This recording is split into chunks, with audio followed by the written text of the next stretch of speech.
If you've clicked on this video, then you're probably wondering if Ubisoft will be able to turn around SiegeX with the new season of Operation Tenfold Pursuit.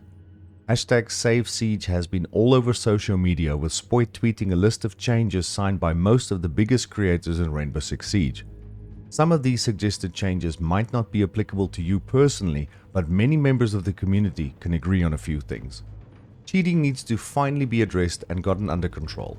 Some of the operator nerfs and buffs have somehow taken away the fun aspect of Siege that we all know and love, but the one thing we can all agree on is the severe drip-feeding lack of content.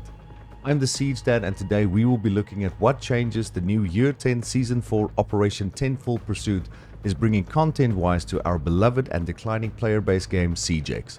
Let's get straight into it.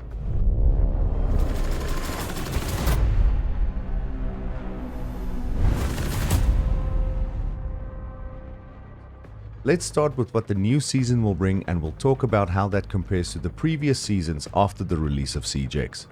First up, from now on, balancing updates will be based more around what is fun and engaging. However, the Excel sheet data will still remain important. Joshua Mills, the game director, said during the season reveal that the community will be consulted about future changes, and for the first time ever, we as the community will have a say in these suggested or implemented changes with the release of the Testing Grounds playlist, where we will be able to give feedback on anything that the devs are working on. First up will be speed and armor changes suggested to some of the operators. The goal here is to ensure that we, the players, are excited about changes and new updates. Changes that add the fun back into Siege. For the first time ever, we as the community will be able to shape the future of Siege. Ubisoft wants to find out how to improve operators without using scopes as a balancing change. The hashtag #SaveSiege movement suggests the following balancing changes, and I would like to mention a few that I find really interesting. Instead of nerfing overpicked operators, let's focus on buffing the low pick rate operators, and I feel that this could have a massive positive impact.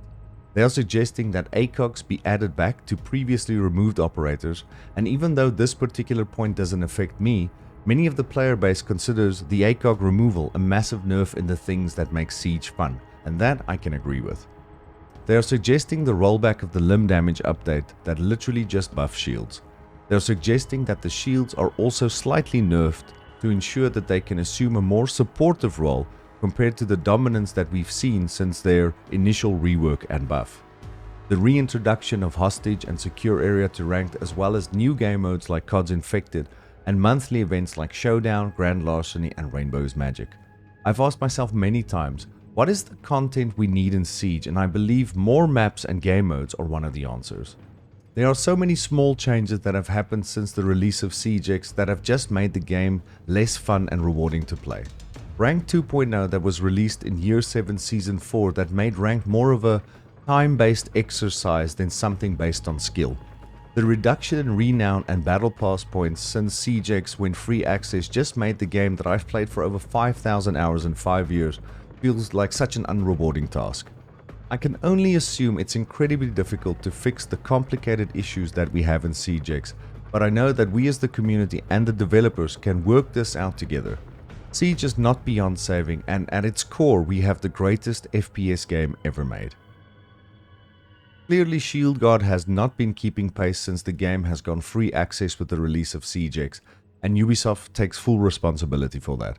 As a result, ShieldGuard will now be updated twice a week to make it more difficult for cheat developers. The ultimate goal here is to ensure more data bans by banning more cheaters quicker than ever. The only thing we can do now, with everyone essentially having unlimited accounts, is automating the system to a point so players that trigger these measured data points are sanctioned more effectively and do not disrupt the gaming experience for the legitimate player base. When I was at the Atlanta SiegeX reveal event, I had an opportunity to speak to Adrian, who is the anti-cheat lead for RainbowSixSiege, and he told me that they are actively working on detecting macros and recoil scripts. During Operation Tenfold Pursuit, the devs will be working with the T1 pros and recording their recoil patterns to have a baseline for script detection. When this is perfected and implemented, we will undoubtedly see a massive reduction in script usage after an incredible ban wave for the thousands of players who have been using recoil scripts for all these years. And don't think this will only be limited to PC. No, Ubisoft is working on detecting one of the biggest problems the console community faces, and that is the influx of third-party devices on consoles that feed the egos of players that have to use recoil scripts on controller or devices that spoof the input to make it appear that they are controller players. When this is implemented, you as a legitimate controller player will be able to take fair gunfights for the first time in years. I just want to show you these extracts from the code of conduct for Rainbow Six Siege. Cheaters are defined as players using third-party applications, scripts or macros to obtain an unfair advantage in-game. This means that if you are detected using a recoil script even once, you will be flagged as a cheater and your account will be permanently banned. That means it is completely gone. You can't trade your skins on the marketplace, you can't play casual, your account will never be accessible again. So if there's ever been a time to start playing Rainbow Six Siege as it was intended, now you have an opportunity to do so before your account is gone forever. As always, Ubisoft is constantly working on more research and development to further reinforce anti-cheat detection and ShieldGuard. But this is an ongoing fight and cheating will always be prominent in Siege because it is so rewarding to win and cheaters need to feel good about themselves. The ultimate goal here is to make development and maintaining cheats more difficult and expensive so that the cheat developers simply give up, where their monthly subscribers keep getting banned and the headache becomes more than their financial gain. One of the most discussed issues with Siege right now is Rank 2.0, and the hashtag #SaveSiege movement has suggested the following changes. Return matchmaking to 1.0 whilst an alternative is built, as opposed to making the community wait for over a year in the hopes that a positive change will come. Now, I do understand their reasoning. Players that should not be anywhere near the rank of Diamond and Champion have simply progressed to the higher ranks because effectively, rank progression has become a battle pass participation system. And yes, you still have to win matches, but players are receiving too much elo for wins and not losing enough. I believe this minimal fear of loss has also changed the playstyle and the mindset of many players. Yes, I can swing. Yes, we can lose the match. I'm only losing 9 elo. I believe that this win-loss system has also, in essence, contributed to the TDM meta by taking away the utility-focused gameplay that Siege was intended to be from the start. As a result of community outcry, Ubisoft and the devs will be implementing the following changes with the release of Operation Tenfold Pursuit. Live content director Christopher Budgeon has told us that ranked matchmaking will be changed so that we can play within our visual rank, meaning you will play other players that are at a similar visual rank as you are. This will include matchmaking as close as possible to our rank and skill. Effectively, this means you as a gold should not be playing against diamonds. The devs are also going to look at making matchmaking better in regards to the amount of time you've played. Let me explain. So if you and your stack queue up for the first ranked games together, you will not be matched against players that have already played 50 matches as an example. If you're just starting your rank grind, you will be matched against players that have similar current season matches played. Matchmaking will also now be determined by the player with the highest MMR in the group. So if you and your gold stack are trying to boost your diamond friend to champion, you will be in diamond and champ elo immediately. Effectively, boosting will now be a completely different ballgame, and you will soon realize that you're not meant to be playing in this elo bracket. Switching from rank 2.0 back to 1.0 as suggested by the #SaveSiege movement has some merit, but ultimately, I feel that rank 2.0 can be adjusted to make it more rewarding for skilled players and unfavorable to those that don't deserve to be in higher ranks. Since its introduction during Year 7 Season 4, more players have started playing ranked than ever before. And that change is something we can refine to ensure that the correct and deserving skilled players are matchmaking in the correct elo and that the battle pass style participation champions are left in plat where they deserve to be. Okay, let's talk about the balancing changes for the new season. First of all, Thatcher's gadget is getting a complete rework. He now has a launcher and a scanner to identify and EMP any electronics for his team. The EMP effect will now last 15 seconds, so hard breachers will have no issues opening the default walls. He can EMP right through walls by detecting the gadgets with his IQ style scanner. He is also getting a brand new weapon and will be the first operator with 4 primary weapons. Thatcher, Nook, Hibana and Capital will all be receiving the PMR 90A2 DMR, a weapon very similar to the current meta DMR, the 417.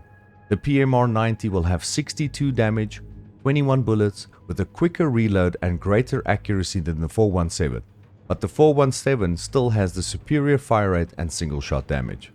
Ace will be changed to a 3 armor operator as his pick rate and win delta with the AK-12 is just too high, only second to Ash as the most picked attacker. I can only assume that Ace has changed more to a secondary hard breach role and primary fragger with the data collected over the course of the season. He will also receive stun grenades to buff him with his speed changes. Hibana's Type 89 will now have less recoil, he gets additional claymores, and Thatcher's brand new DMR. But the most impressive change is that her Exkyros launcher now needs no reload. She can almost instantly deploy all of her explosive pellets if she needs to, making her a much better hard breach overall. Maverick has also seen a similar change with his blowtorch not needing to pause and refill as regularly like it was in the past. Now you can completely open a wall without having the unnecessary refill animation. He still does need to stop and refill between his first and second canister, so just be aware of that. Surprisingly, he's also been given his frag grenades back that he lost during Operation Brutal Swarm in September of 2022. He's also been given the Reaper MK2 machine pistol as secondary. The big boy Thermite has also received a buff, and thankfully it's not another shield for the attackers. Thermite now has 3 exothermic charges and the ITA-12S secondary shotgun, the same one as Melusi, Jackal, Frost and Mira, making him a more rounded hard breach with even more support potential. The other change is to Castle and his bulletproof panels. They can now be electrified to stop range hard breach, with Hibana as an example.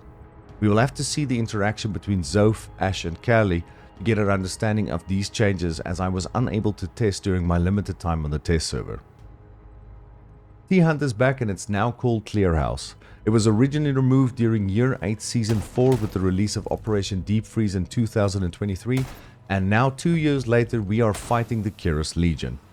They defend multiple sites, they roam, and they even have some utility they can use. One great change is that you can change operator at any time, and if you die you can respawn and play again quickly.